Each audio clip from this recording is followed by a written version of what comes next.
അസ്സലാമു അലൈക്കും വറഹ്മത്തുള്ളാഹി വബറകാതുഹു. അൽഹംദുലില്ലാഹി വഖഫ വസ്സലാത്തു വസ്സലാമു അലാ മൻ ഇസ്തഫ വഅലാ ആലിഹി വസ്വഹ്ബിഹി അജ്മഈൻ അമ്മാ ബഅദ്. മുഅ്മിനീങ്ങളെ, അല്ലാഹു നമുക്ക് ഖൈർ പ്രദാനം ചെയ്യട്ടെ. നമ്മിൽ നിന്ന് മരണപ്പെട്ടു പോയവരുടെ ഖബറിടം അല്ലാഹു സ്വർഗീയ അനുഗ്രഹങ്ങളെ കൊണ്ട് ധന്യമാക്കി തരട്ടെ. ആമീൻ ബിറഹ്മതിക യാ അർഹമർ റഹീമീൻ. പ്രിയമുള്ള മുഅ്മിനീങ്ങളെ, ജംഅ് ഖസ്ർ വളരെ പ്രധാനപ്പെട്ടൊരു വിഷയമാണ്. നമ്മുടെ ജീവിതത്തിൽ നിത്യമായിട്ട് യാത്രക്കാരായും മറ്റും ഇങ്ങനെയൊക്കെ കാര്യങ്ങൾ അഭിമുഖീകരിക്കേണ്ടി വരുമ്പോൾ അതിനെക്കുറിച്ചൊരു ബോധനം നൽകുക എന്നതാണ് ലക്ഷ്യം. ജംഅ് എന്ന് പറഞ്ഞാൽ കൂട്ടുക, ഒരുമിച്ച് സംഗമിപ്പിക്കുക എന്നാണ് അർത്ഥം.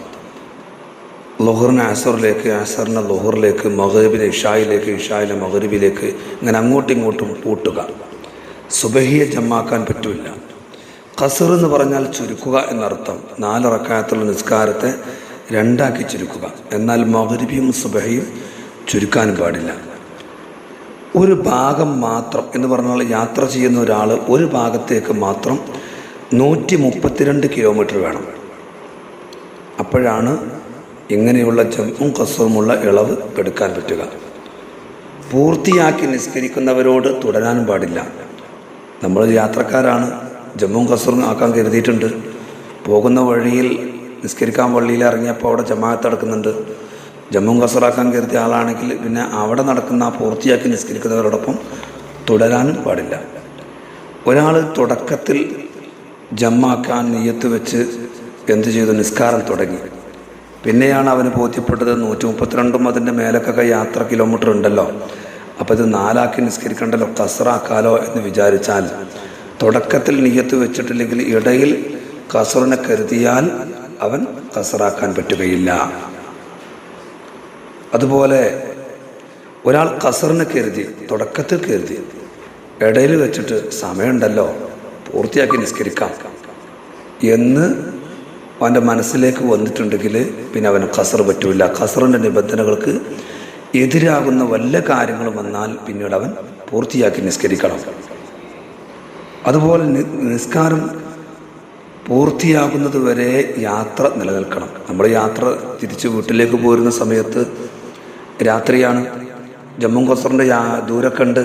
പക്ഷെ വീട്ടിലെത്തിയിട്ട് പിന്നെ മഗ്രിബിനെ ഇഷായിലേക്ക് കൂട്ടിയിട്ട് നിസ്കരിക്കാമെന്ന് വെച്ചാൽ അത് ജമ്മും ഖസ്റാക്കിയിട്ട് പറ്റൂല. കാരണം അവൻ്റെ യാത്ര ലക്ഷ്യസ്ഥാനത്തേക്ക് എത്തിക്കഴിഞ്ഞാൽ ഈ ഇളവ് അവൻ അവസാനിച്ചിട്ടുണ്ട്.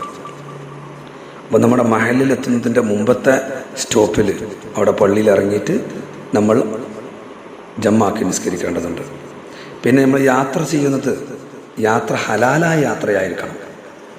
നമ്മളൊരു ലക്ഷ്യമില്ലാത്ത യാത്ര പറ്റൂല. ലക്ഷ്യമില്ലാത്ത എവിടേക്കുന്നില്ല, വെറുതെ ഇങ്ങനെ ഹാവായിട്ട് നടക്കുക, അങ്ങനത്തെ ആളുകൾക്ക് ജമ്മും ഖസ്റും ഇളവില്ല. എന്നാൽ അദമുൽ ഖസ്രി ഔല, ഖസ്ർ ഒഴിവാക്കലാണ് നല്ലത്. എപ്പോൾ? 3 മർഹലക്ക് താഴെയുള്ള യാത്രയാണെങ്കിൽ. 3 മർഹല എന്ന് പറഞ്ഞാൽ 188 കിലോമീറ്റർ.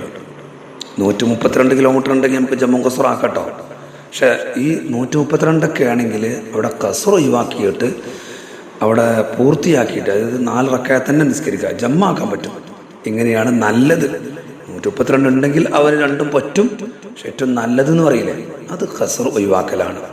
എന്നാൽ 188 കിലോമീറ്ററിൻ്റെ മേലെയാണെങ്കിലോ അവനക്ക് ഖസ്റാക്കുകയും ചെയ്യാം. അല്ലാഹു നാഫിയായ ഇൽമ തരട്ടെ. അസ്സലാമു അലൈക്കും വറഹ്മത്തുള്ളാഹി.